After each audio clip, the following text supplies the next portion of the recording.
Mes chers amis, vous savez que le jour de Purim, il y a une mitzvah qui consiste à boire du vin. Chayav inish lebasume mepuria ad delo yada. Mais vous savez qu'il y a aussi une autre halakha. C'est qu'une personne qui est saoul, qui est ivre, n'a pas le droit de prier.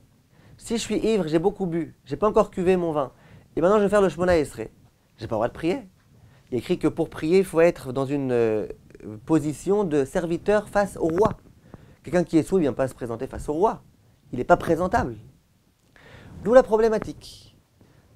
Plusieurs fois, je me suis interrogé, je me suis dit, mais je ne comprends pas. Les gens, ils boivent beaucoup à Purim, après ils vont faire Mincha.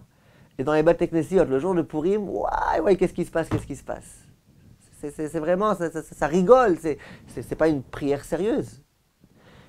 Et souvent, je me suis demandé, comment c'est possible? Il y a une halakha explicite, tu as bu du vin, ne prie pas. Tant que tu n'as pas cuvé, ne prie pas. Tu n'es pas présentable face à un roi, là.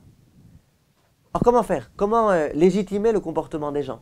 Parce que tout le monde le fait, tout le monde prie dans une telle situation. Alors un jour, j'ai vérifié dans les propos des poskim, et j'ai vu quelque chose de très beau. Le Magen Avraham rapporte au nom du Yam Shel Shlomo qui dit que pendant Yom Tov, une personne qui a bu et n'a pas le temps de cuver, parce que si on lui demande d'attendre de cuver, elle ne pourra pas prier. Elle ne pourra pas ensuite prier, le temps de la tfila va passer par exemple. Ben, il écrit que la personne elle a le droit. Elle a le droit de prier dans cet état-là. Ah mais elle est un petit peu ivre, c'est pas grave, elle peut prier. Si on lui demande d'attendre de cuver son vin, le moment de la tfila va passer. Elle a le droit de prier. Comment ça se fait? Dit le Yam Shel Shlomo, puisque pendant Yom Tov, il y a une mitzvah de boire de l'alcool. Et bien au moment où j'ai bu du vin, je l'ai bu pour accomplir la volonté d'Akadosh Baruch Hu. D'une certaine façon, Akadosh Baruch Hu, il est heureux avec cet alcool que j'ai bu. Il est heureux. Cette joie-là, ce n'est pas une joie qui est personnelle, c'est une joie avec laquelle Akadosh Baruch Hu est consentant, à laquelle il participe. Et bien Hachem, ça ne le dérange pas. Que je vienne prier Hachem avec cette joie-là, qui est une joie qui provient de la mitzvah de se réjouir pendant la fête, Hachem, ça ne le dérange pas. Vient le Magen Giborim, et il dit, si ça a été dit à propos de Yom Tov, c'était dit à propos de Purim aussi. À Purim aussi, il y a une mitzvah de boire. Hachem aussi, il veut qu'on boit à Purim, c'est lui qui nous a ordonné. Donc quand on boit, Hachem, il est consentant, il est heureux avec cette joie. Donc Hachem, ça ne le dérange pas, le jour de Purim, compris en étant un petit peu sous.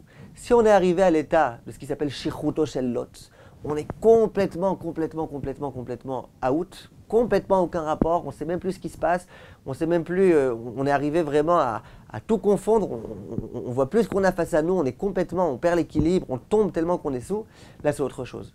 Mais si juste, bon, on est un petit peu sous, on rigole bien, en pleine fila on peut commencer, on risque à un moment de s'éclater de rire, c'est pas grave. Ça, Akadosh Baruch Hu, lui aussi rigole avec nous et lui aussi est consentant. J'ai beaucoup aimé cette idée d'abord parce que vous voyez, quand les Juifs font des choses, il ne faut pas s'empresser de dire ils se trompent. Il faut essayer de comprendre sur quoi c'est fondé. Et deuxièmement, pourquoi j'ai beaucoup aimé cette histoire-là? Parce que vous voyez que le jour de Purim, Hachem il est heureux avec nous. Hachem il participe, Hachem il joue le jeu avec nous en quelque sorte. Il a joué le jeu au moment où il nous a sauvés de toute l'histoire de Purim. Et ben il continue à jouer avec nous au moment où il nous demande de nous saouler. Quand tous mes chers amis, Purim sa mère.